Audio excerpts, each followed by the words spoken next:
I choose Maya. I want her to be my mother. Lily's clear, unwavering voice cut through the polite chatter of the grand hall, stopping conversations mid-sentence. Her small finger pointed past the three elegant women standing before her, toward the young black maid in the navy uniform, who had just entered with a cleaning tray in her hands. No, Lily, that filthy black maid will never be allowed to be your mother. Michael Harrington's voice thundered through the grand hall, silencing the clinking of crystal glasses and freezing every conversation mid-sentence. Gasps rippled through the crowd. The chandeliers blazed overhead, illuminating the 10-year-old girl in a pale blue dress, standing with her small hands clenched into fists. Lily's gaze was locked on Maya William, the young black maid in the navy uniform who had paused in the doorway with a cleaning tray in her hands. The three models, standing just a few feet from Lily, exchanged looks of barely disguised contempt. The blonde in silver stepped forward, her lips curling. This is ridiculous. That woman cleans toilets, Lily. Do you think your mother would have wanted that? She flicked her eyes toward Maya as though she were something stuck to her shoe. The brunette in emerald leaned in, her voice dripping venom. Look at her. Grease on her hands, dust in her hair. She's nothing but a servant. You want someone like her teaching you how to be a lady? The tallest, wearing crimson silk, smirked with icy cruelty. People like her come from dirt and stay in dirt. I'm sure her mother scrubbed floors too if she even had one worth speaking of. Pathetic. Maya's eyes darkened, her jaw tightening. She could handle the insults aimed at her. She had heard them before, in whispers and stares, but when they dragged her family into it, something inside her snapped. She stepped forward, voice low but shaking with controlled fury. You don't talk about my mother. You don't talk about the people I love. Ever. The models gave a mocking chorus of laughter. Oh, how noble, the one in crimson sneered. Defending your little maid's honor, Lily? This is a world of class, money, and status, not fairy tales. Michael's patience broke. With a sudden, violent motion, he snatched the crystal glass from the table and hurled it across the space. It struck Maya on the side of the head, shattering into a spray of water and glass. A sharp gasp filled the room as she stumbled back, clutching her temple, warm blood seeping through her fingers. Get out of my house, Michael roared, his face flushed with rage. You're finished here, Maya. Pack your things and be gone before morning. If you feel for this character, like this video and tell us in the comments where you are watching from. You might be surprised to find someone nearby watching along with you. Lily's voice cracked like a whip through the tension. No, you can't do that. She's my family. Tears streamed down her cheeks, her small body trembling. Michael ignored her, wrapping his hand firmly around Lily's arm. Enough. You've embarrassed me enough for one night. He dragged her toward the grand staircase. No. Let me go. I want Maya. I want her. Lily's cries echoed through the hall as guests turned away, pretending not to see. Maya stood frozen, her heart pounding, blood still dripping onto the polished marble. She wanted to run to Lily, to tell her it was going to be all right, but Michael's glare warned her it would only make things worse. Upstairs, in the gilded bedroom, Lily sobbed into her pillow. She's always there for me, she choked out. When I'm sick. When I can't sleep. When you're not home. Michael stood at the window, staring out into the city lights, his jaw set. Go to sleep, Lily. This discussion is over. The next morning, the winter sun gleamed cold over the Harrington estate. Lily, restless and hollow-eyed from crying, wandered outside into the garden. She drifted toward the pond at the edge of the grounds, where thin ice clung to the water's surface. She sat on the stone edge, kicking at a loose pebble, her mind far away. Her foot slipped. There was a splash, a scream, and icy water swallowed her small frame. From across the lawn, Maya heard the scream. She didn't think, didn't pause. She sprinted, her boots pounding the frozen grass, and dove into the frigid water. The shock stole her breath, but she grabbed Lily's arm and hauled her toward the bank, pulling with every ounce of strength she had. By the time Michael arrived, Maya was kneeling in the mud, wrapping her coat around the shivering girl. Lily clung to her, sobbing into her shoulder. Michael froze, the image searing into him, his daughter's desperate grip on the woman he had thrown out the night before. His chest tightened with something far heavier than pride. Guilt.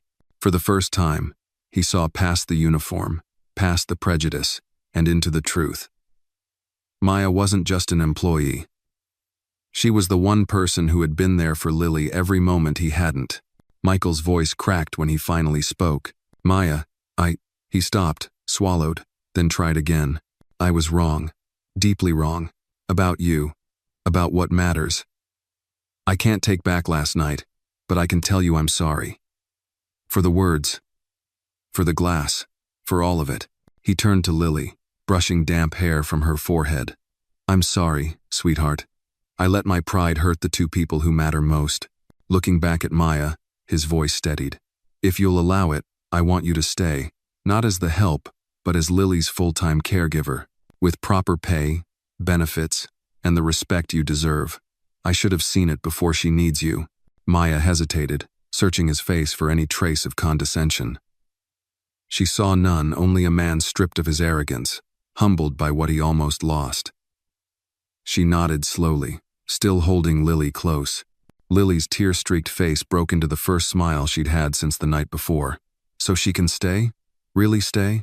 Michael nodded. She can stay, for as long as she'll have us. Huh. And for the first time in years, the Harrington estate felt just a little warmer. The winter light spilled into the Harrington estate like a quiet apology, glinting off the frost that clung to the manicured hedges.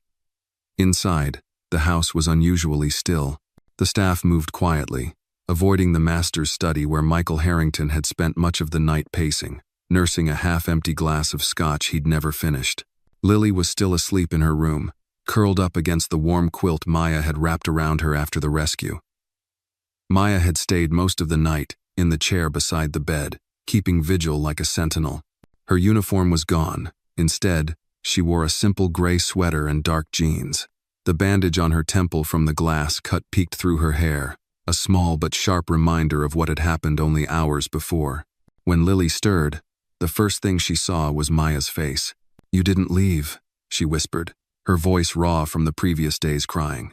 I told you, Maya said softly, brushing a stray curl from the girl's forehead. I'm not going anywhere. Lily's lips curled into the faintest smile before she sank back into the pillow. For the first time in months, she fell back asleep easily. Downstairs, Michael stood by the kitchen counter, a steaming mug of coffee in his hands. He had called the board early that morning, canceling a meeting he'd been preparing for all week. His mind was elsewhere, still replaying the sight of Maya dragging Lily out of the freezing pond, the sound of his daughter's sobs against Maya's shoulder. The retired judge, an old family friend who had witnessed last night's chaos, stopped by unannounced. I came to see how the girl's doing, he said, stepping inside with the slow, deliberate movements of a man in his 70s. She's fine, Michael replied, his voice quieter than usual. Sleeping. The judge studied him for a moment. You look like a man who's had a mirror held up to him. Michael let out a humorless laugh. Something like that. I told you last night a child's truth sees further than a man's pride. The judge's eyes softened. Don't waste the chance to listen. Upstairs, Maya gently closed Lily's bedroom door and headed toward the kitchen, intending to fix a light breakfast. She stopped short when she saw Michael standing there. He turned, as if sensing her presence, and for a moment neither of them spoke. You're injured, he said finally, glancing at her bandage. I'll be fine, she answered. The cut's nothing compared to what could have happened if Lily had been out there longer. Michael set down his coffee. I meant what I said last night. I want you to stay, but not just as staff.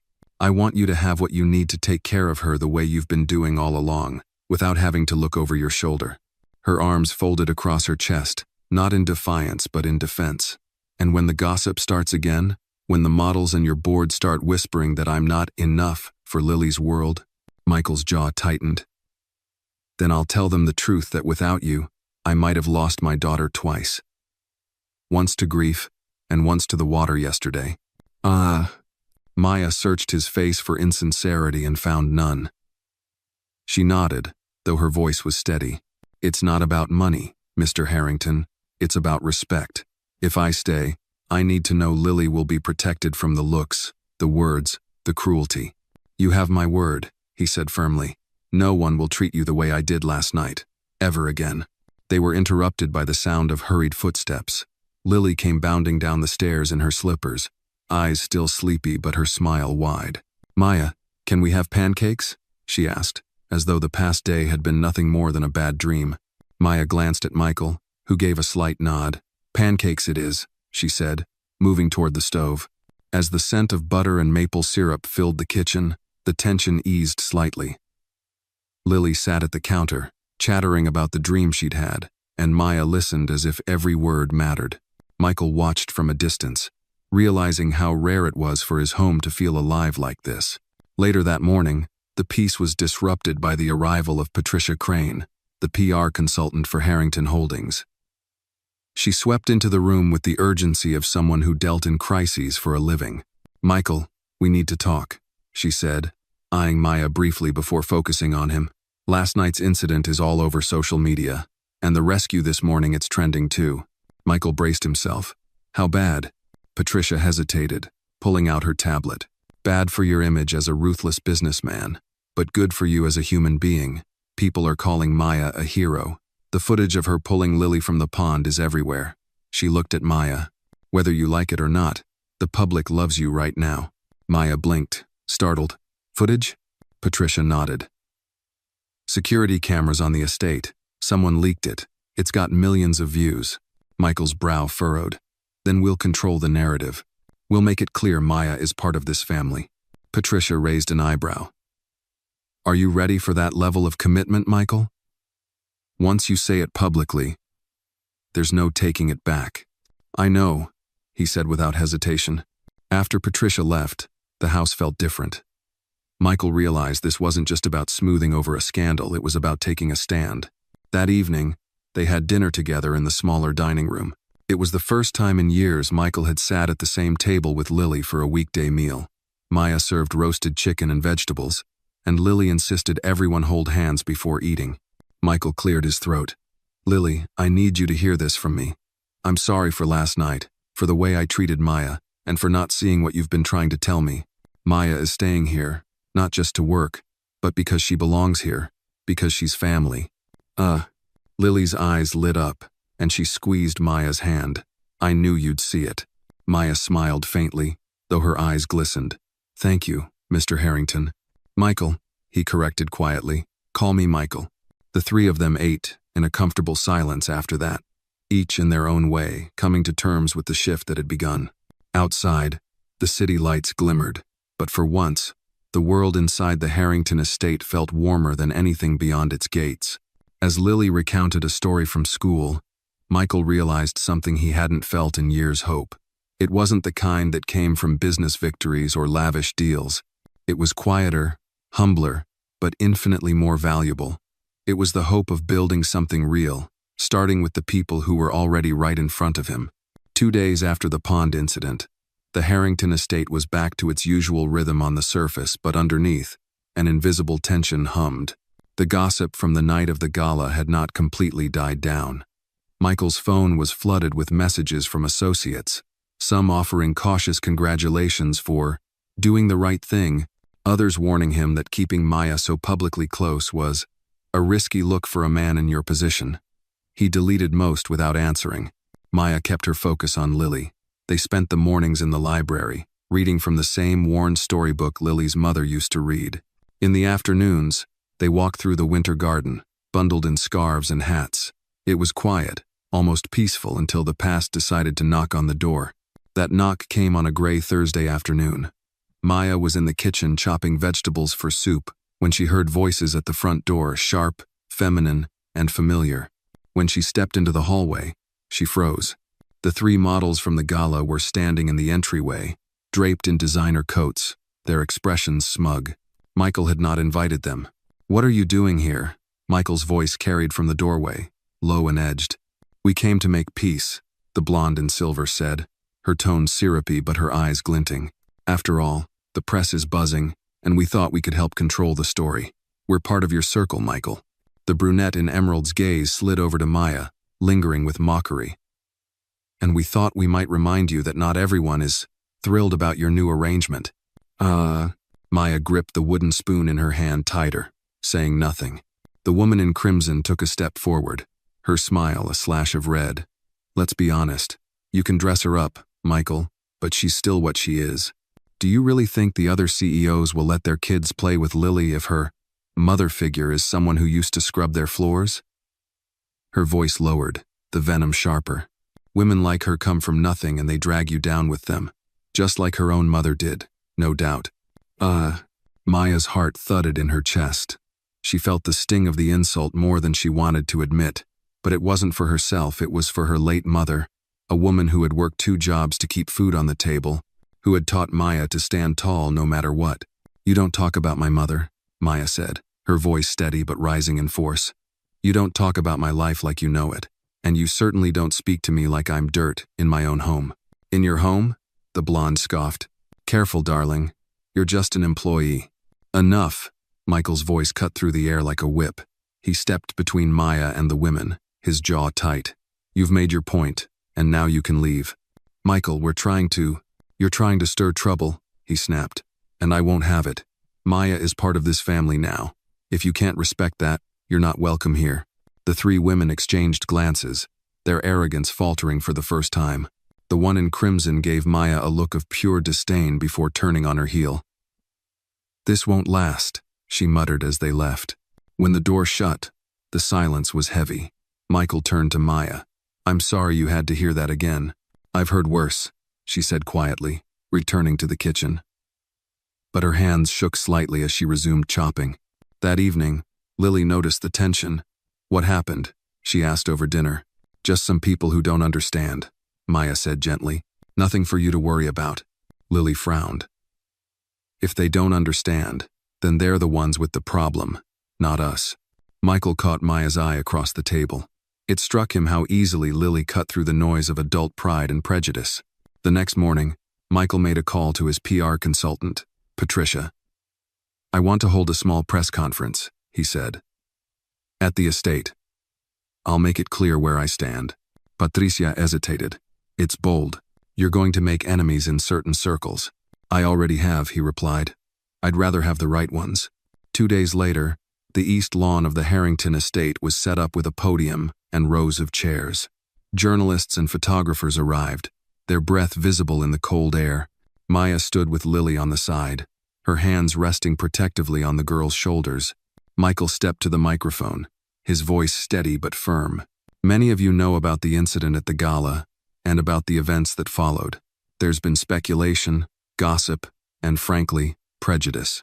I'm here to put it to rest. Maya William is not the help. She is family.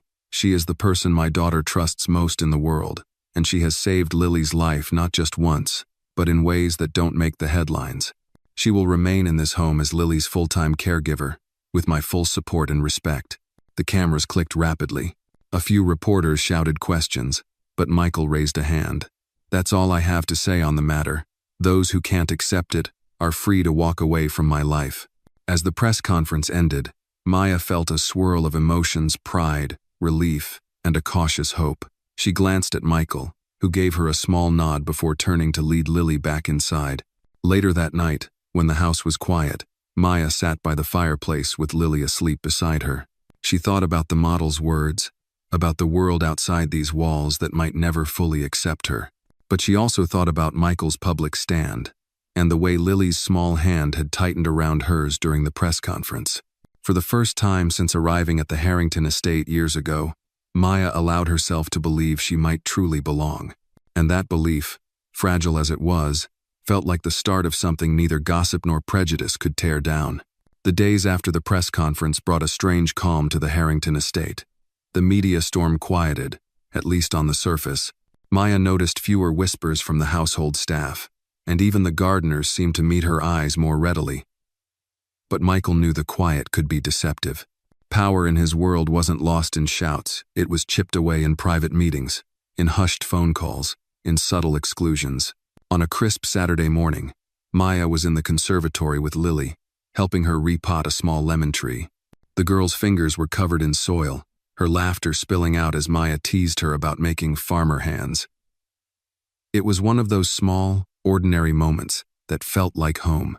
Michael appeared in the doorway, his expression thoughtful. I'm heading into the city for a meeting, he said. It's important. Important how? Maya asked without looking up. He hesitated. It's with 2 members of the board, old friends. They want to talk about the future of the company. Maya's hands paused in the soil. Meaning they want to talk about you keeping me here. Meaning they want to talk about everything, he admitted. And, yes, you'll probably come up. Then you know what they're going to say, she replied quietly. I know what they think, Michael said, stepping into the room. That's why I'm going. They need to hear it from me. He looked at her for a long moment. I'm not bending. He left soon after, his black sedan rolling down the long driveway. The air in the conservatory felt a little heavier without him there. That afternoon, Maya took Lily for a walk along the edge of the property. The sun was pale but bright, the sky a hard winter blue. They stopped by the pond, now partially frozen, and Lily leaned into Maya's side. Do you think Daddy's friends will be mean to him? She asked. Maya crouched to meet her eyes. Sometimes standing up for what's right means people don't like you.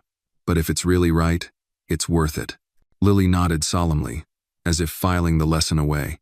In the city, Michael's meeting was less civil than he'd hoped.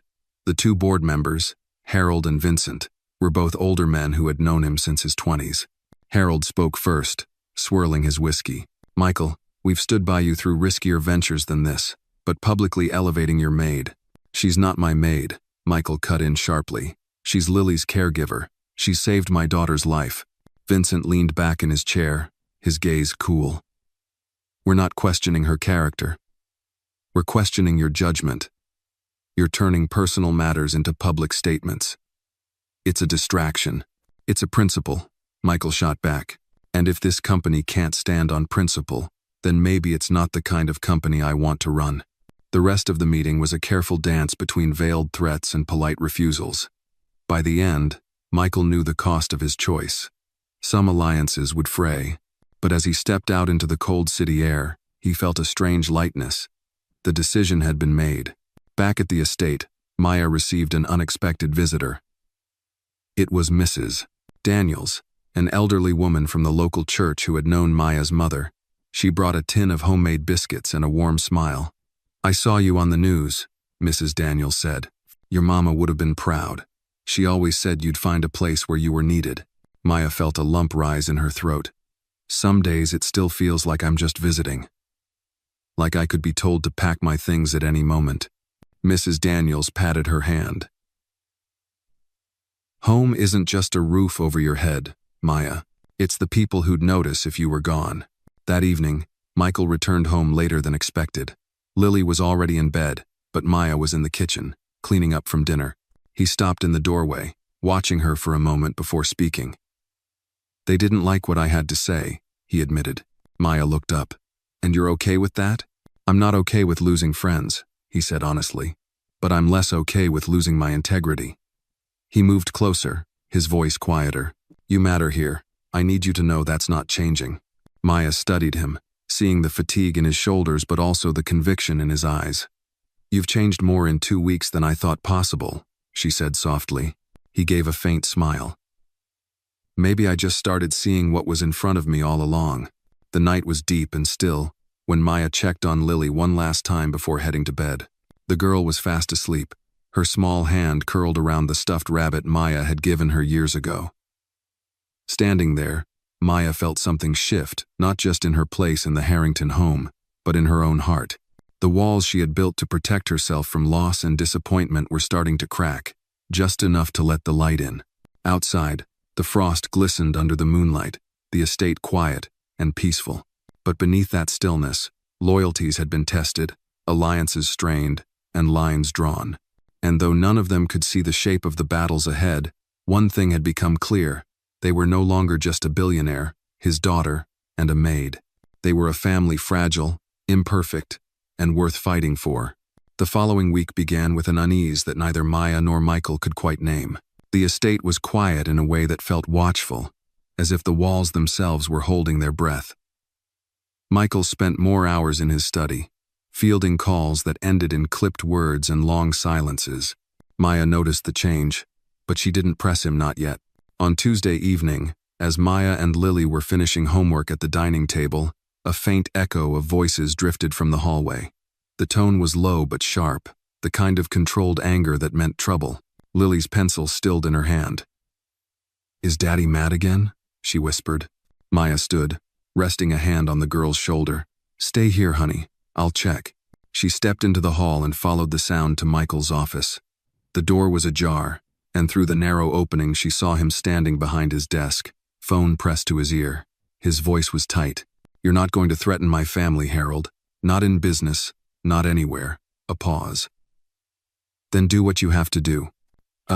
He ended the call abruptly and leaned against the desk, pinching the bridge of his nose. Maya knocked lightly before entering. "That sounded bad," she said gently.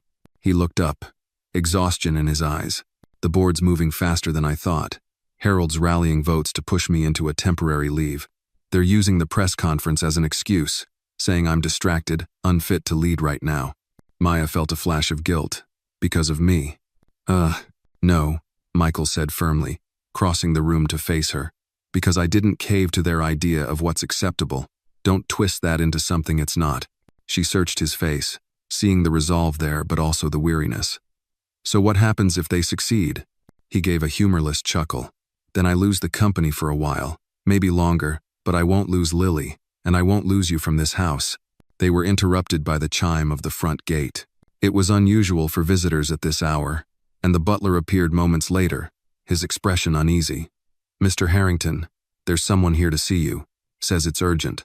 The visitor was a woman in her early 40s, her coat dusted with snow. She introduced herself as Denise Carter, a reporter from a local investigative paper. "I have information you need," she said, glancing around as though the walls might be listening. Michael hesitated, but something in her tone made him step aside. In the sitting room, she leaned forward. "This isn't just about the board's disapproval. One of them, Vincent, has been feeding stories to certain outlets, twisting the narrative. He's making it look like Maya has some hidden agenda. I've seen drafts of pieces they're planning to run. They're digging into her past, her family, anything they can spin against her." Maya stiffened. "Why? What do they think they'll find?"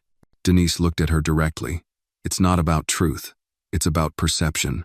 They'll paint you as someone climbing above her station to get to Michael's money, or as a risk to Lily's well-being." Michael's jaw tightened. "They won't print a word of it." "They will," Denise said, "unless you get ahead of it. And I don't mean another press conference. I mean real proof. Proof that Vincent's orchestrating this smear campaign." Michael leaned back, his mind already moving. "If we expose him, we can cut off the attack before it lands." That night, after Denise left, Maya sat by the fireplace, staring into the flames. "I can't let you lose everything over me," she said quietly. Michael stood in the doorway, his voice steady. "This isn't about losing. It's about protecting what matters. And that's not just the company, it's you and Lily." The next morning, Michael made calls to contacts outside the board's circle. He needed information, and he needed it fast. Meanwhile, Maya tried to keep life normal for Lily, though her mind churned with the reporter's warning. That afternoon, Maya and Lily went into town to pick up supplies for a school project. As they walked back toward the car, a voice called from across the street. "Maya, William?" She turned to see a man with a camera slung over his neck, his smile oily. "Care to comment on the rumors?" he asked, snapping a photo before she could respond. "What rumors?" she said sharply. "That you're more than just the nanny," he said, stepping closer. "That you've got the billionaire wrapped around your finger. Some say you've been planning this since the day you stepped into the house." Maya's chest tightened. "I don't owe you anything," she said, ushering Lily into the car. The man called after them, his voice carrying. "We'll find out the truth one way or another." Back at the estate, Michael's fury was immediate when Maya told him. "They're escalating," he said, "which means Vincent's getting desperate." That night, Michael met with an old friend from his early business days, a tech security expert named Roland. "I need you to track digital trails," Michael told him. "Find out who's leaking what and when." Roland's grin was wolfish. "If there's dirt to dig, I'll find it." For the next 2 days, the house felt like it was holding its breath again. Maya tried to keep her routines with Lily, but her sleep was restless, haunted by the thought of strangers digging into her life, twisting it for their own gain. On the third night, Roland returned with results. "Vincent's the source," he said, dropping a folder on Michael's desk. "Emails, payments to a freelance gossip writer, and here's the kicker, a direct message to that photographer who harassed Maya in town. Michael flipped through the pages, his anger sharp but controlled. This is enough to bury him. Maya stood in the doorway, listening. She knew this fight wasn't over, not yet, but for the first time since the gala, she felt the balance shift. They had proof. Michael looked up at her, his expression resolute. We're going to end this. And when we do, no one will ever question your place here again. For a moment, the tension between them softened, replaced by something unspoken but undeniable. And as the fire crackled in the hearth, Maya realized they were no longer just defending against the world, they were preparing to fight back. The next morning broke cold and gray, the sky pressing low over the Harrington estate. Michael stood in his study. The folder of evidence spread across his desk like a war map. The emails, the bank transfers, the messages, all of it was enough to destroy Vincent's credibility, if handled correctly. But Michael knew that simply confronting him wasn't enough. This had to be public, undeniable, and final. Maya entered quietly, carrying 2 mugs of coffee. She set one down in front of him. You didn't sleep, she said, reading the fatigue in his face. Couldn't afford to, he replied. If we move fast, we can stop this before they release anything about you. Maya glanced at the papers, her jaw tightening. They're not just coming after me, Michael. They're coming after Lily's sense of stability. If these stories run, she'll hear whispers everywhere she goes. He met her gaze. That's why we end it now. He reached for his phone. Patricia needs to coordinate with a legal team. We go public with the proof tomorrow morning. Maya hesitated. And when Vincent realizes it was you who exposed him, Michael's mouth curved in a humorless smile. He already knows I'm the enemy. Let's give him a reason to regret it. Later that morning, Patricia arrived, her high heels clicking sharply against the marble floor. She took one look at the evidence and let out a low whistle. This is gold, she said. The moment this hits the media, Vincent's done. But she looked up at Michael, her expression cautious. It'll make the board a battlefield. You might win, or they might close ranks and push you out in solidarity with him. I'm not interested in saving my seat at the table if that table is rotten, Michael said flatly. Patricia nodded slowly. Then we go all in. While Patricia and Michael planned the release, Maya took Lily to the stables for an afternoon ride. The girls' laughter rang out over the frosty fields, but Maya's mind wasn't fully there. Every so often, she'd glance toward the horizon, as if expecting trouble to crest over it. As they returned to the house, she spotted a dark SUV idling near the gate. The windows were tinted, but she felt eyes on them.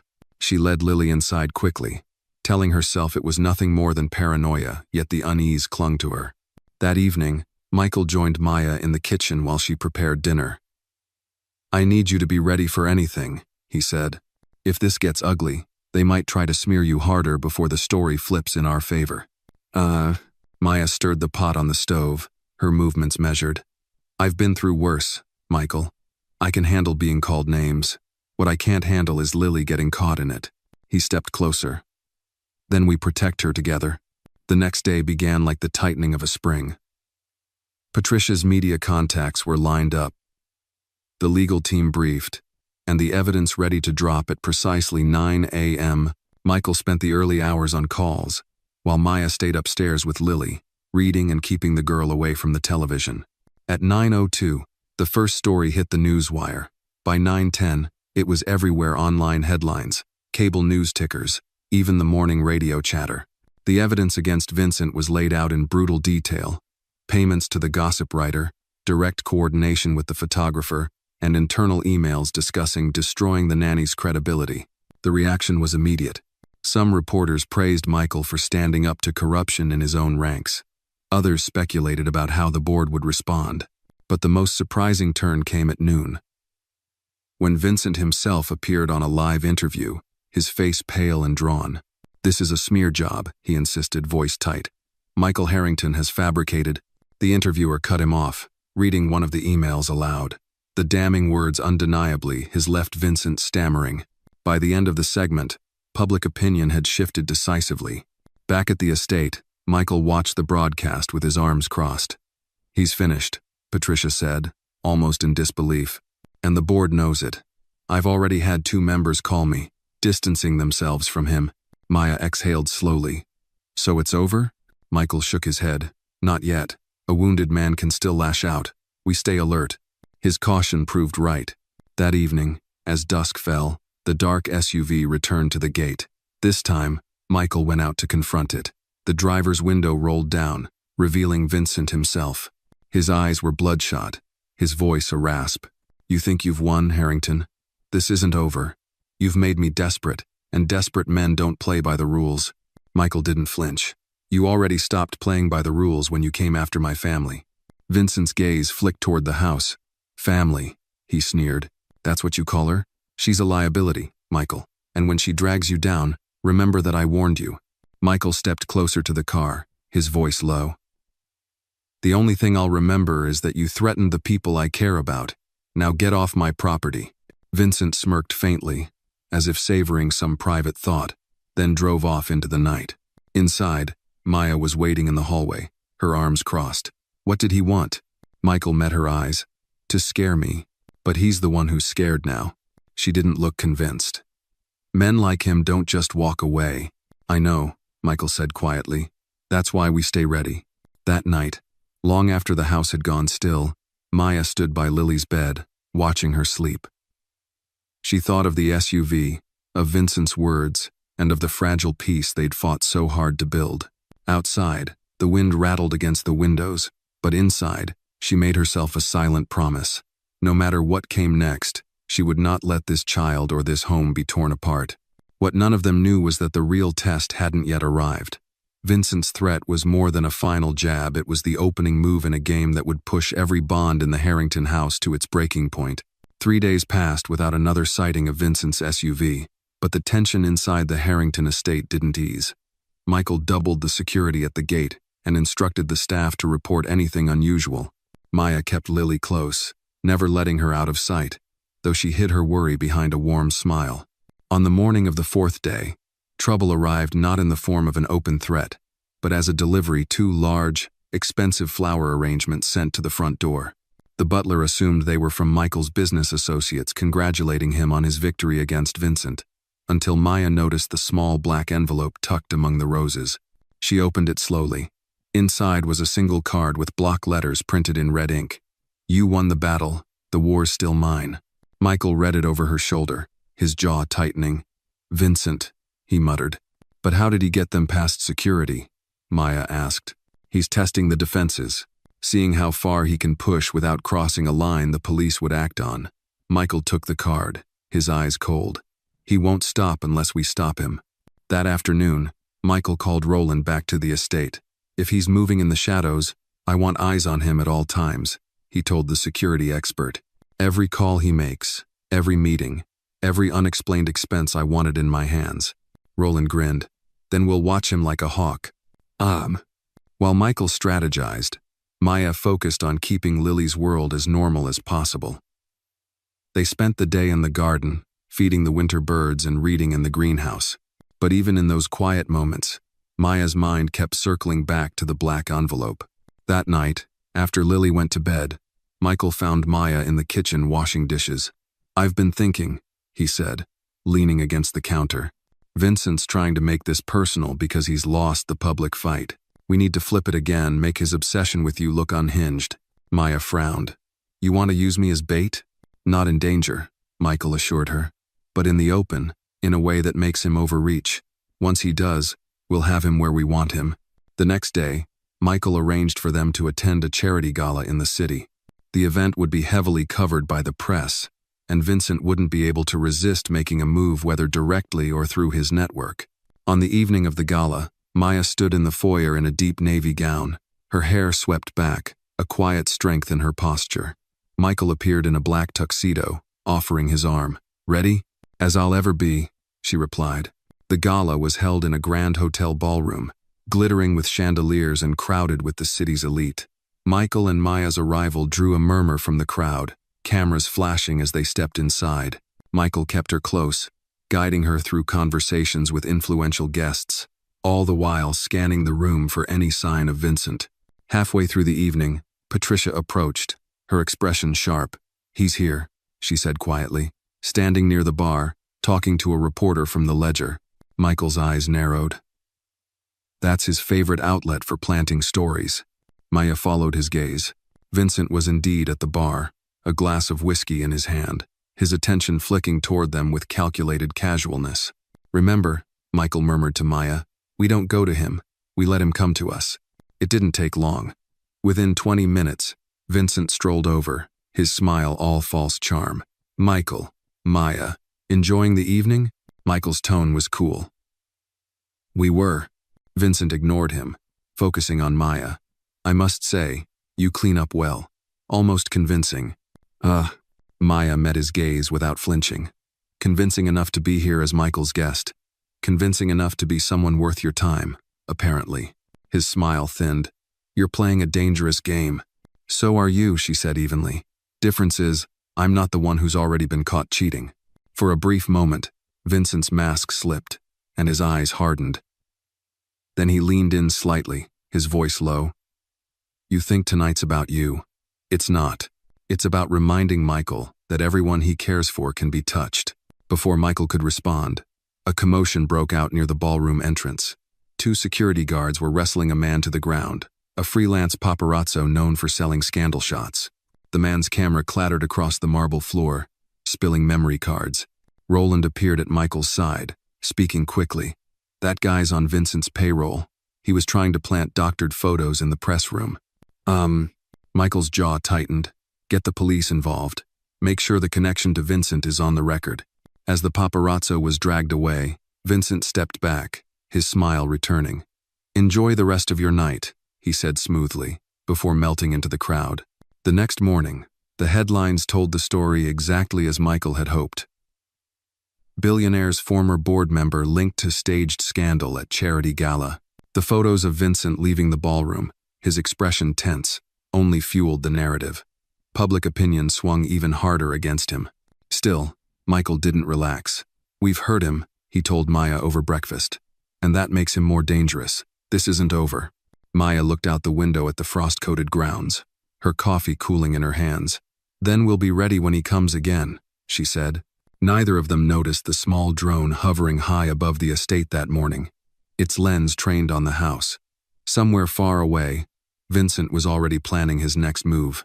The winter morning was unnervingly still, a kind of quiet that made even the creak of the old oak trees outside sound like an intrusion.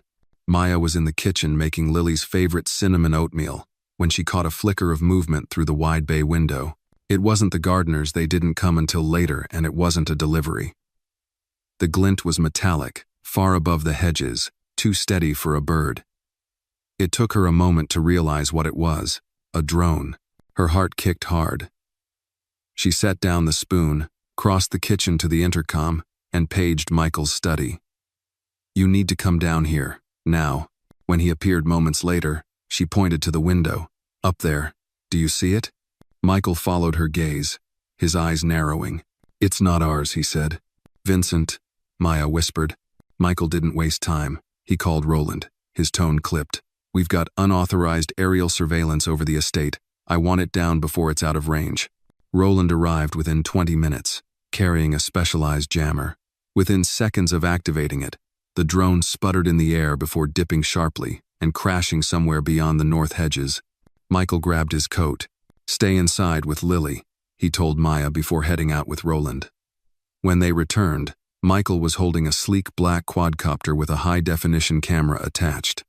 The SD card slot was empty. "He was streaming live," Roland said grimly. "No storage means whatever he saw went straight to another device." "What could he see from up there?" Maya asked. Roland's look was flat. "Everything." Michael set the drone on the counter and pressed his hands to the granite, his jaw tight. "He's not just watching. He's probing for a weakness. This is going to escalate." That evening, Michael doubled the guard patrols and had new motion sensors installed along the perimeter. But Maya could feel the unease seeping into the house like a draft.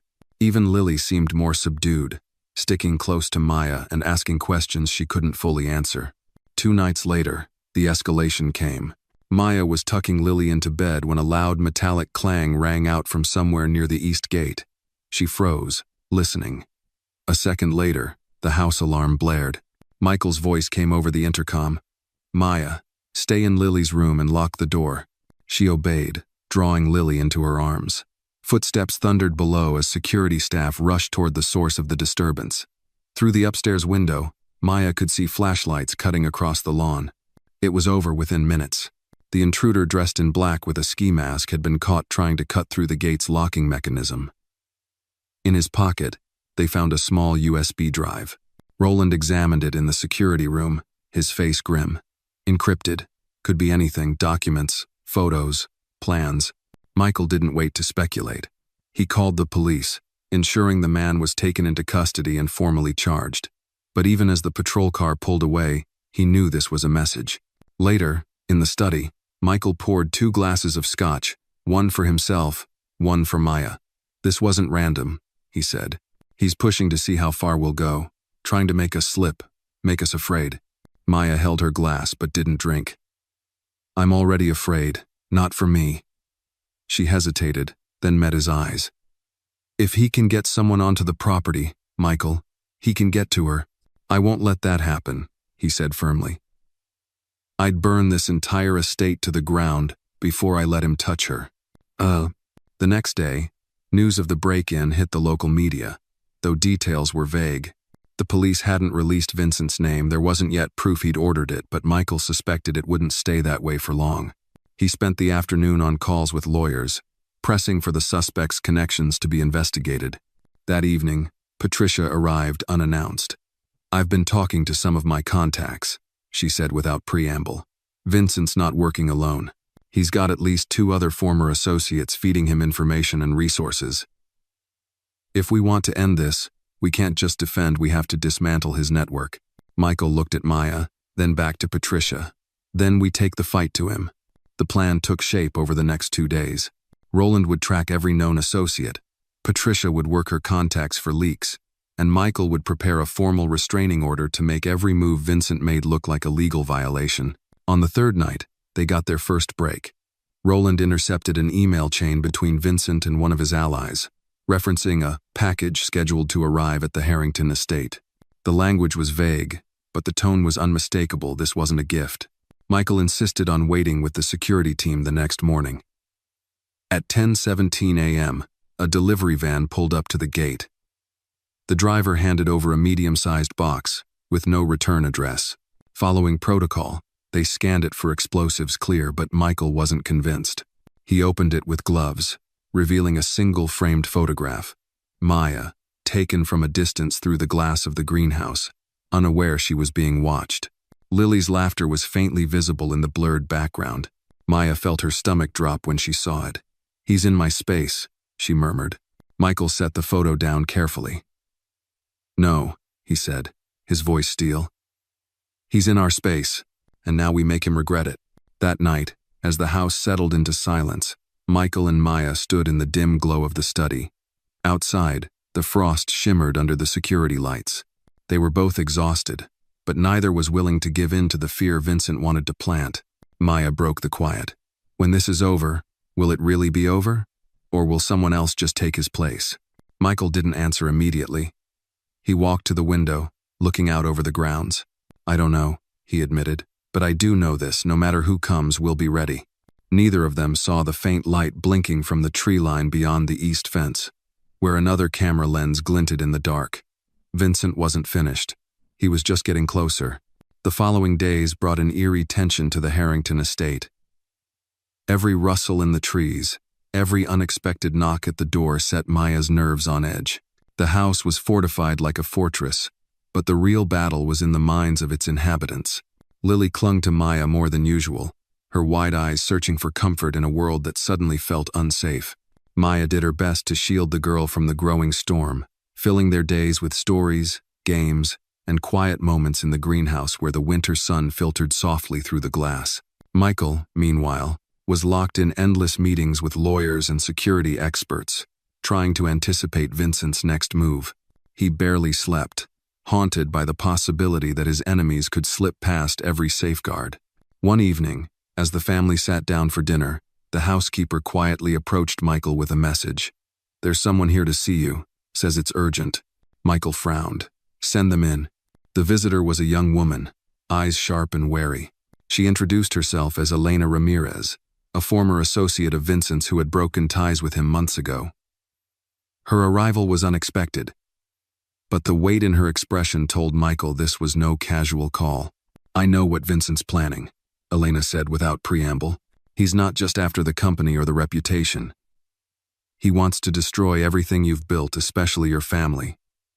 He's already got people on the inside." Michael's brow furrowed. "People on the inside?" Elena nodded grimly. "Someone close to you is feeding him information. He's been able to predict your moves, anticipate your defenses. If you want to stop him, you need to find the traitor before it's too late." Maya's eyes narrowed. "How can we trust you?" Elena met her gaze steadily. "Because I want the same thing. I want Vincent out of my life, and I'm willing to do whatever it takes." Michael studied Elena for a long moment, then gestured toward the study. "We need every detail you have." Over the next several hours, Elena laid out what she knew. Vincent's network was deeper and more insidious than anyone had imagined. He had planted moles in several businesses Michael was connected to, including some trusted staff members at the estate. Maya's stomach twisted as the pieces began to fit together. "That explains the leaks, the deliveries, the constant surveillance." Michael rubbed his forehead, exhaustion etched into his features. "We have to root out the traitor fast, before Vincent uses them to strike where it hurts most." They formed a small, trusted team: Michael, Maya, Elena, Roland, and Patricia. Each had a role: investigation, security, media control. But the weight of betrayal pressed on them all. In the days that followed, suspicion wove through the household like a poisonous thread. Staff members whispered behind closed doors, glances were guarded, and trust became a fragile commodity.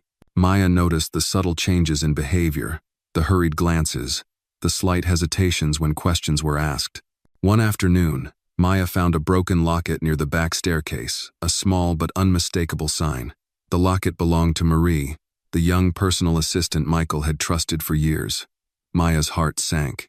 She brought it to Michael immediately. "We need to talk." In the study, Michael looked grim. "Marie's been loyal to me longer than most, but loyalty can be bought." They confronted Marie that evening.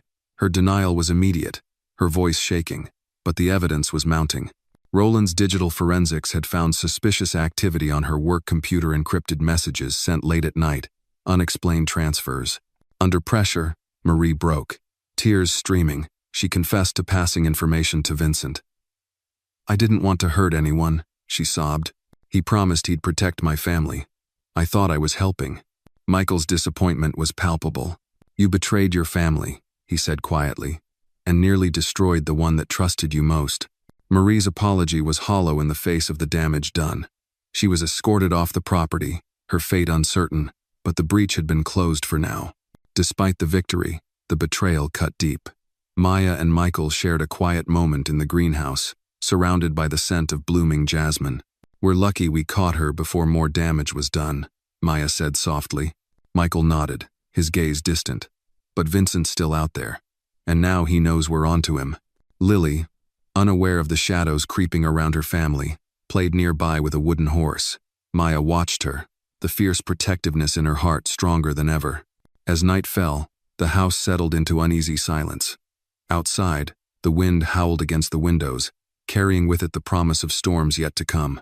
The battle for the Harrington family was far from over, and in the dark, unseen forces were already moving their pieces into place. The morning light filtered through heavy curtains as Michael sat alone in his study, the weight of the previous night pressing heavily on his shoulders. The revelation about Marie's betrayal had shaken him more deeply than he cared to admit. It wasn't just the breach of trust, it was the fact that Vincent's reach was wider, more insidious than they had imagined. His phone buzzed with an incoming message. He glanced at the screen, an encrypted text from Elena. "New info. Meet at the safe house, ASAP." Michael grabbed his coat and called Roland. "We're heading out. Keep an eye on the estate." At the safe house, a nondescript building on the city's outskirts, Elena awaited them. Her face was tense but resolute. We've traced some financial transfers linked to Vincent's network. They lead to a warehouse near the docks. Michael frowned. What's there? Elena pulled out a tablet, displaying surveillance photos of crates and vehicles. Smuggling operation, weapons, data drives, possibly more. Vincent's using it as a base to coordinate his attacks. Roland leaned in, zooming on a grainy image of a man unloading boxes. That's one of his top lieutenants. Seen him before on security footage. Maya, who had joined Michael and Elena at the safe house, clenched her fists. If he's armed, this goes beyond corporate warfare. Michael's voice was cold. We shut this down. Tonight. Back at the estate, Lily was playing quietly in the library. Maya sat nearby, her mind racing with plans and contingencies. She glanced at the clock. Time was running out. As dusk settled, Michael, Maya, Roland, and Elena prepared to leave. The plan was clear: approach the warehouse discreetly, gather evidence, and coordinate with law enforcement for a raid. The journey through the city streets was tense. The team spoke little, minds focused on the task ahead. Upon arrival, the warehouse loomed like a shadow, its windows dark and guarded by armed men. Roland and Elena checked their gear while Michael and Maya surveyed the perimeter. Security is tight, Roland whispered, but there's a blind spot on the east side. Maya nodded. That's where we'll enter. Moving under the cover of darkness, they slipped past guards and cameras, Roland disabling electronic sensors as they advanced. Inside, the air was thick with the smell of metal and oil. Rows of crates lined the space, some open, revealing weapons and stacks of encrypted drives. Voices echoed from a nearby office. Michael peeked inside. Vincent sat at a table, flanked by two men, speaking into a secure line. The conversation was a mix of threats and plans to escalate attacks on the Harrington estate and business interests. Elena signaled to Michael. We need to record this. Roland set up a discreet camera, capturing every word. Suddenly, a creak echoed behind them. A guard had discovered their presence. The team froze for a heartbeat before springing into action. Roland took down the guard silently, while Maya moved to secure the exits. Michael confronted Vincent's men, his voice commanding. You're under arrest. Police are on their way. Chaos erupted. Alarms blared, and lights flooded the warehouse. Guards scrambled, some fleeing, others drawing weapons. The team fought to maintain control until sirens sounded in the distance. As police stormed the warehouse, Vincent slipped away, disappearing into the night. Back at the estate, the team debriefed, exhausted but triumphant. The evidence collected was damning enough to dismantle Vincent's network and bring charges against his lieutenants. Maya looked at Michael, relief mingling with resolve. This is far from over. Michael nodded. But we've taken back the ground we lost. Now we protect what's ours. In Lily's room, Maya tucked the girl into bed, brushing her hair gently. No matter what happens, I'll keep you safe, she whispered.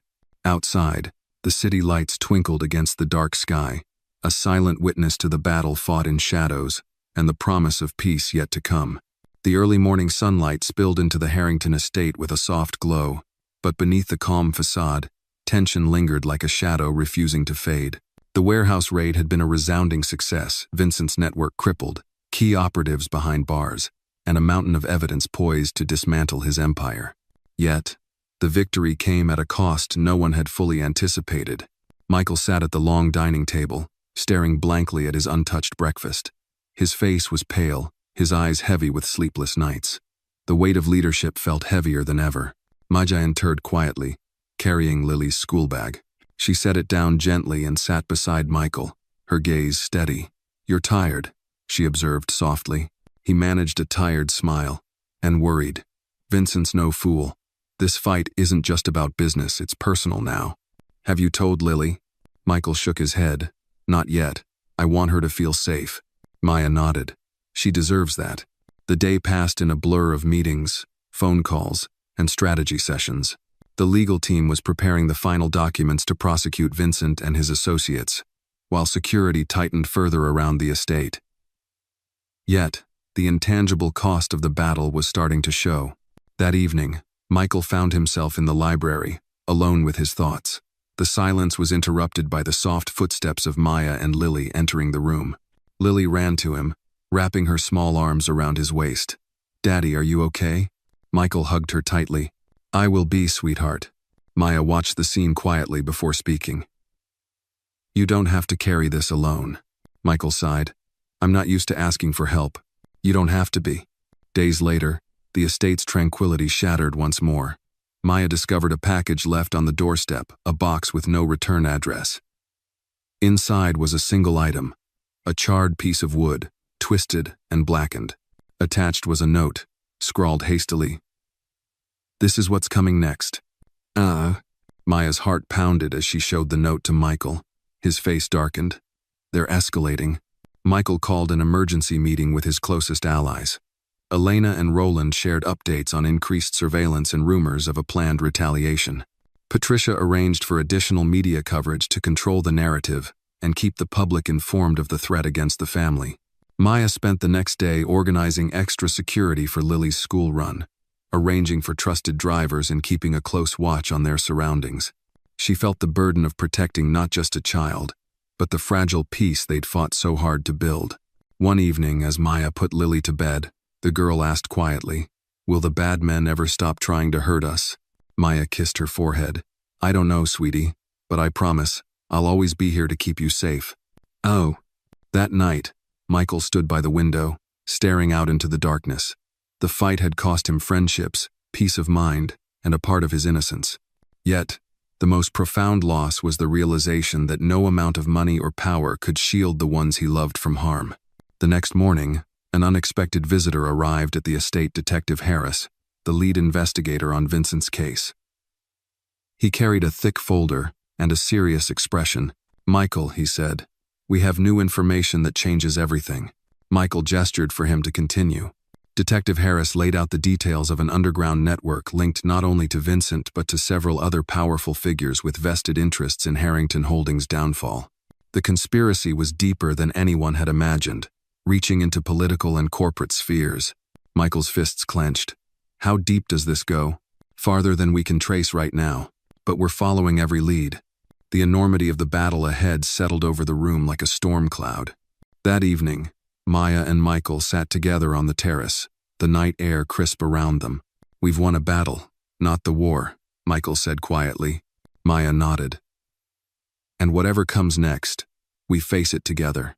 As the stars glittered overhead, the Harrington family prepared for the fight of their lives, aware now that the true enemy was not just Vincent, but the shadowy forces willing to destroy everything to protect their own secrets.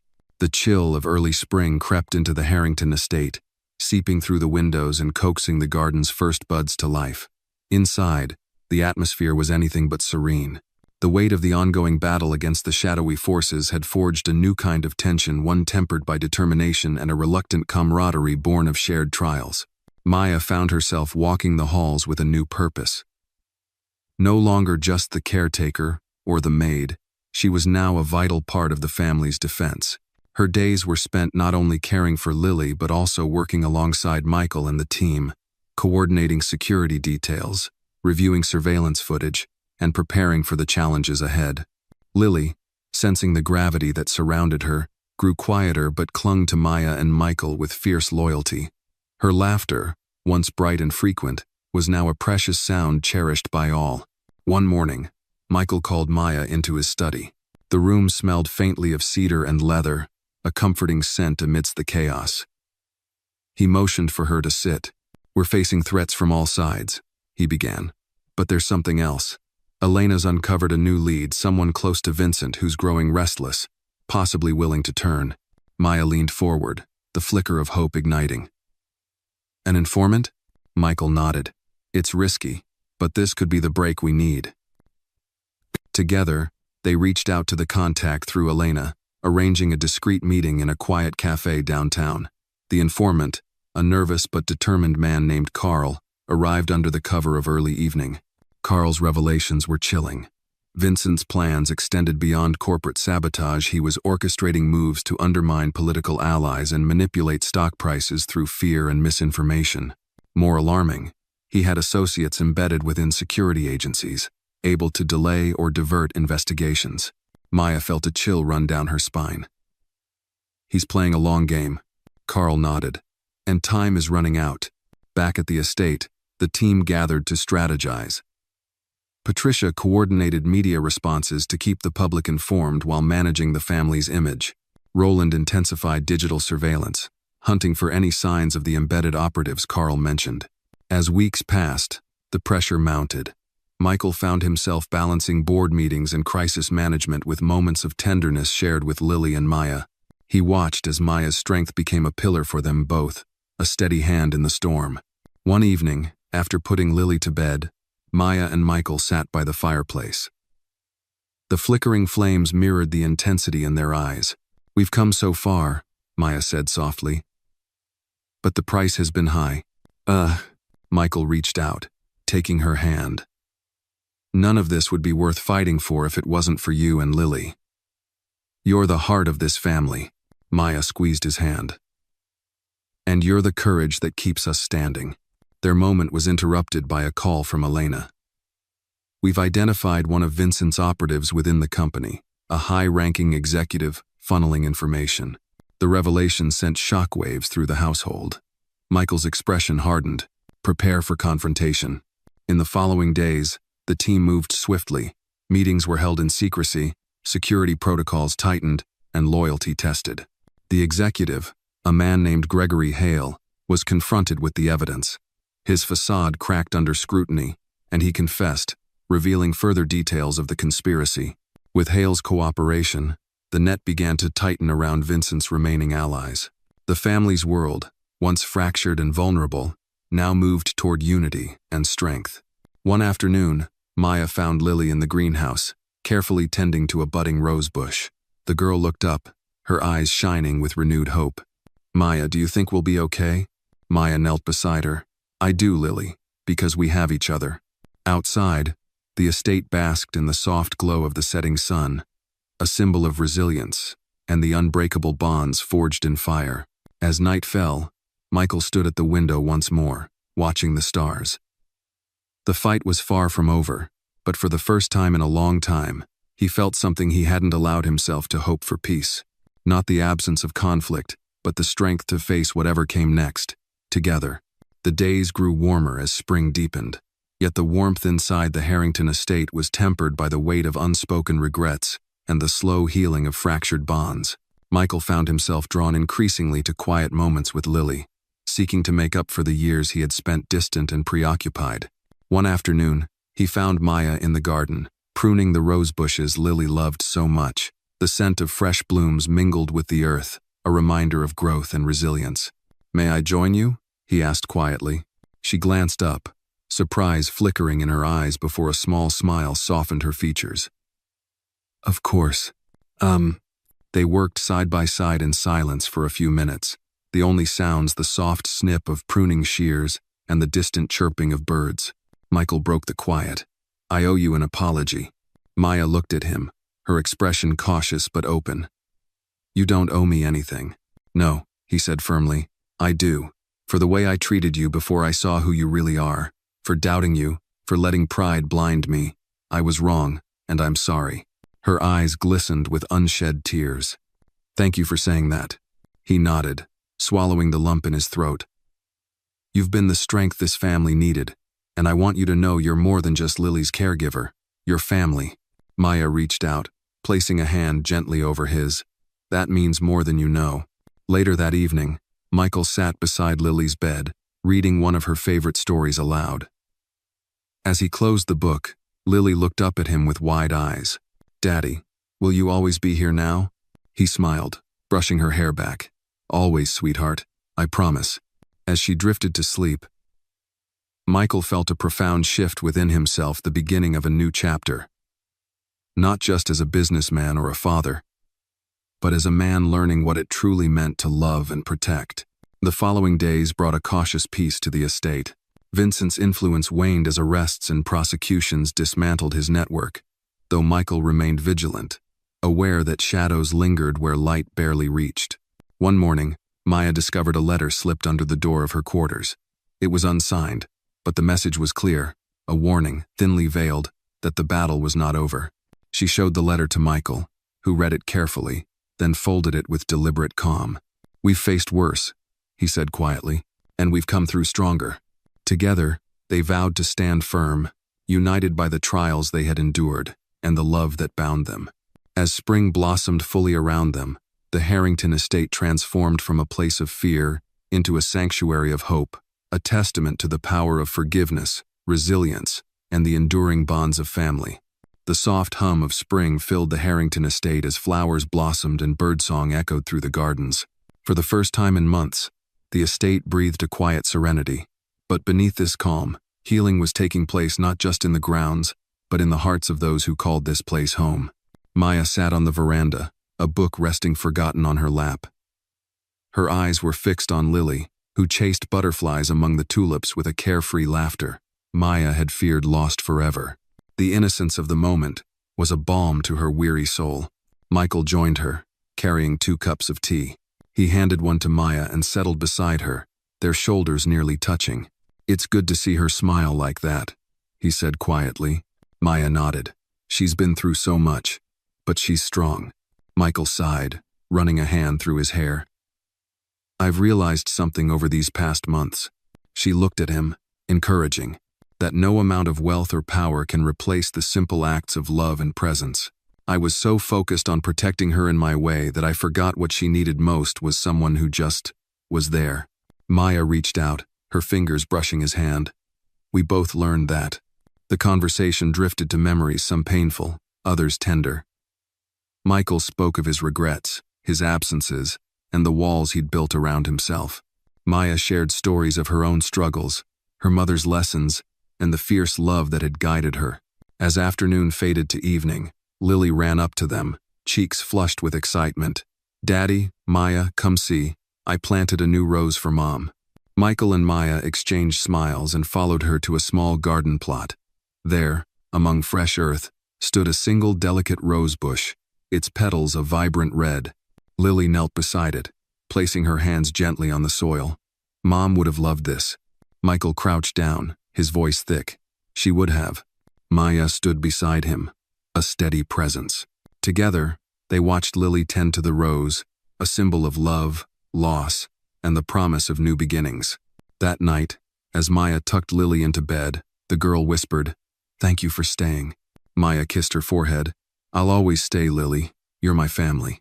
Later, Michael stood on the terrace, gazing at the stars. The battle had tested them all, but it had also forged bonds stronger than any adversary could break. He thought of the journey ahead, still uncertain, still fraught with challenges, but he felt ready.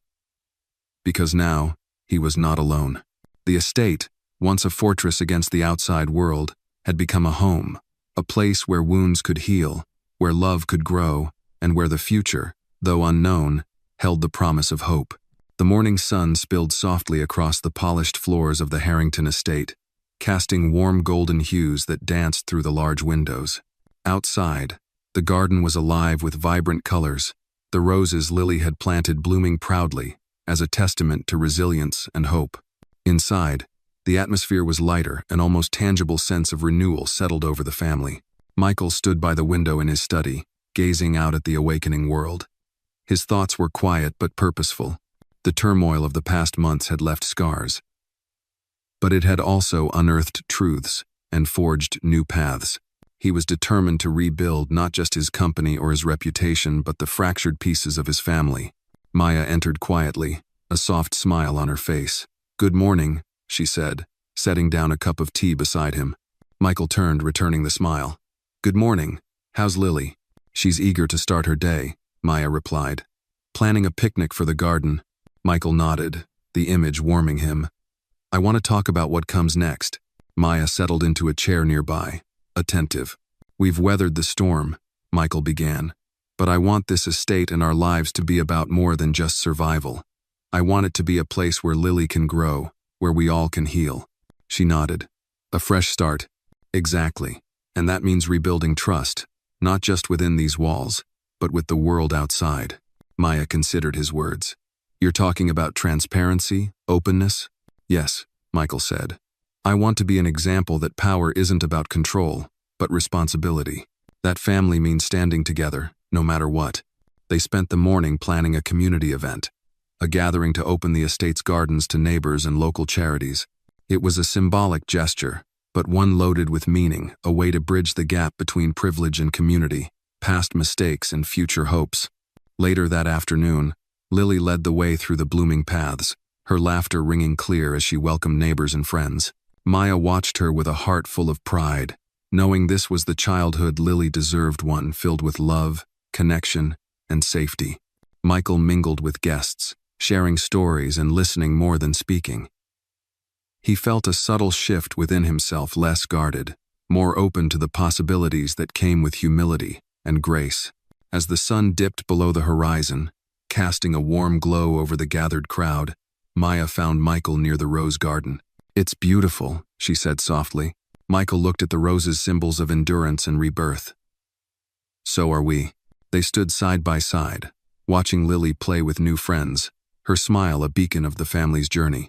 In that moment, the trials, the pain, and the victories all converged into a singular truth, that no matter the darkness faced, a new dawn always awaited those brave enough to seek it. And together, they would face whatever came next with strength, with love, and with unwavering hope. The estate was bathed in the soft hues of twilight, the sky a blend of lavender and deepening blue. Inside the grand Harrington mansion, the evening unfolded with a calm that belied the turmoil of months past. Yet, beneath the surface of this peaceful moment, a quiet reckoning was about to take place. Maya sat by the fire in the library, a worn, leather-bound book resting on her lap. The flickering flames cast shadows on the walls, dancing in time with the thoughts swirling in her mind. She was alone, at least. She thought so until the soft footsteps of Michael approached. He hesitated at the doorway before settling into the armchair opposite her, his gaze steady yet vulnerable. "I've been meaning to talk to you," he began, his voice low, "about everything." Maya closed the book, giving him her full attention. Michael took a deep breath. "When this all started, I was blind, not just to you, but to myself. I was so wrapped up in my own pride and pain that I couldn't see what mattered." She nodded, encouraging him to continue. "I know I hurt you with my words, my actions, my stubbornness. I'm sorry." Maya's eyes glistened. "We've both been through a lot." He reached out, taking her hand gently. "You've been my anchor. Without you, I don't know where Lily or I would be." A silence fell between them, filled with unspoken emotions. "I've been thinking a lot about family," Michael said after a moment. "About what it means to truly belong somewhere." Maya squeezed his hand. "It's more than blood. It's trust, love, and standing together when it matters most." He smiled softly. "I'm learning that, thanks to you and Lily." The conversation drifted to lighter topics, memories of Lily's first steps, her stubborn streak, the small victories that made the hardest days worth it. As the night deepened, Michael stood and walked to the window, looking out over the estate bathed in moonlight. "I want to be better," he said quietly. "For Lily, for you, for myself." Maya rose, joining him at the window. "You already are." They stood together, two souls finding strength in shared vulnerability, ready to face whatever the future held. Upstairs, Lily slept peacefully, unaware of the quiet confessions that stitched the fragile fabric of her family closer together. In that stillness, hope blossomed anew, gentle, resilient, and enduring. The soft ticking of the old clock in the hallway marked the passage of time as night settled over the Harrington estate. Inside Lily's bedroom, the pale moonlight filtered through delicate curtains, casting gentle shadows on the walls adorned with childhood drawings and photographs. Maya sat by the bedside, cradling a small ornate music box in her hands. The delicate wooden casing was worn but lovingly maintained, its brass accents catching the moonlight with a soft gleam. It was a gift from Lily's mother, repaired by Maya long ago. And now, a treasured talisman of comfort and memory. Lily's eyelids fluttered as she stirred in her sleep, murmuring softly. Maya smiled, winding the tiny key and setting the music box to play its lullaby, a gentle, wistful melody that filled the room with warmth and nostalgia. As the music drifted through the quiet, Maya watched the rise and fall of Lily's chest, the peaceful expression on her face. It was moments like these that reminded her why every battle, every hardship, had been worth enduring. Downstairs, Michael paused by the staircase, listening to the faint strains of the music. He thought back to the night Lily was born, to the hope and fear that mingled in that moment. and to the journey that had led them here. He quietly made his way to the music room, where the family's old piano stood, a symbol of generations past and the ties that bound them. Sitting down, he let his fingers find the keys, playing the first few notes of the same lullaby. The melody filled the grand space, a bridge between past and present, sorrow and healing. It was a song of love, fragile, yet unbreakable. Back in Lily's room, Maya gently brushed a stray lock of hair from the girl's forehead. "This song has seen us through so much," she whispered. "And it will see us through whatever comes next." Outside, the night was still, the stars bright against the velvet sky. The estate, once a battleground of fear and suspicion, now felt like a sanctuary, a place where music, love, and hope intertwined. As the last notes of the lullaby faded, Maya sat quietly, holding the music box close, knowing that in the years to come, its melody would continue to be a source of comfort and strength for the family she had come to love as her own. The morning sun streamed gently through the grand windows of the Harrington estate, bathing every corner of the house in warm light. The air was filled with the scent of blooming jasmine and fresh earth from the garden, a tangible sign that after the long, harsh winter, life was ready to renew itself. In the heart of the estate, Lily ran through the hallways, her laughter ringing clear and free. She stopped by the kitchen where Maya was preparing breakfast, her eyes shining with excitement. "Maya, Daddy said we're having a picnic today." Maya smiled, brushing a stray curl from Lily's face. "That's right, a celebration for new beginnings." Michael entered just then, his presence calm and steady. He watched the two with a sense of peace that had eluded him for so long. The battles, the betrayals, the pain they had all led to this moment. "Ready to go, Princess?" he asked Lily, kneeling to meet her gaze. With a beaming smile, Lily nodded. "Ready." Outside, the estate was transformed into a scene of joy and community. Neighbors, friends, and colleagues mingled among tables laden with food, children played games on the lawn, and music drifted on the gentle breeze. The event was more than a simple gathering, it was a testament to resilience, healing, and the strength of family. Maya and Michael stood side by side, watching Lily join a group of children, her laughter mingling with theirs like a melody of hope. Michael took Maya's hand, squeezing it gently. "Thank you for everything." She looked up at him, her eyes warm. "No thank you, for choosing love over pride." Their eyes met, a silent understanding passing between them. They had faced darkness and come through stronger, their bonds forged in fire and tempered by grace. As the sun dipped toward the horizon, casting the estate in a golden glow, Michael stepped forward to address the gathered crowd. "This estate has always been a symbol of legacy and strength," he began. "But today, it represents something even more important, the power of family, of forgiveness, and of hope. We are not defined by the challenges we face, but by how we rise above them." Applause rippled through the crowd as Michael's words settled into hearts. Later, as the guests began to depart, Maya knelt beside Lily, brushing grass from her dress. "How do you feel, sweetheart?" Lily looked up with bright eyes. "Happy, like we're really a family." Maya smiled, pulling her into a gentle hug. "We are. And we always will be." Michael joined them, wrapping his arms around both. In that embrace was the promise of a future built not on fear or division, but on love and unity. The Harrington estate stood as a testament not to the battles fought, but to the family reborn from the ashes of hardship. And as the stars began to twinkle in the deepening sky, the music box's gentle melody floated through the night, a lullaby for a family finally at peace. The key lesson from the Harrington story is the profound power of love, loyalty, and forgiveness in building and healing family bonds despite trials and societal injustices. Through the journey of Michael, Maya, and Lily, we see that fractures caused by prejudice, racial discrimination, or betrayal can be overcome when people are willing to reflect, prioritize genuine human connection over wealth and status, and embrace compassion. The story emphasizes that power and riches cannot replace sincere care, presence, and mutual protection within a family.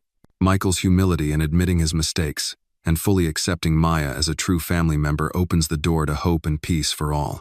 Moreover, the tale warns of the dangers of hatred, bias, and jealousy, while inspiring courage to stand up for justice and truth even when facing formidable opposition and risk. In essence, the greatest lesson is this: love and unity within family form the strongest foundation for overcoming life's storms and injustices, guiding us toward a meaningful and hopeful future.